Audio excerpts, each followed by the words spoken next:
आज मोर नैना बेचैना भये, बिना बलमा के रात, बिना सजना के रात।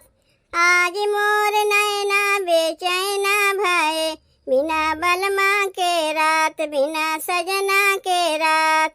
हमरे ससुर जी के तीन बिटियावा, हमरे ससुर जी के, हमरे ससुर जी के तीन बिटियावा, ना जाने कवने के आने गए, बिना डोलिया कहार।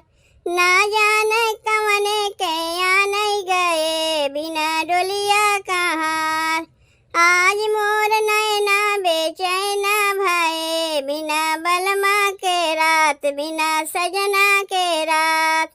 आज मोर नैना बेचैना भये, बिना बलमा के रात, बिना सजना के रात। हमरे ससुर जी के तीन बागियावा, हमरे ससुर जी के, हमरे ससुर जी के तीनों बागियावा, ना जाने कवने में तोड़ै गए, बिना बहुरे के आम। ना जाने कवने में तोड़ै गए, बिना बहुरे के आम।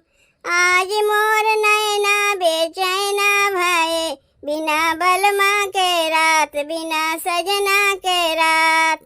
आज मोर नैना बेचैना भये, बिना बलमा के रात, बिना सजना के रात।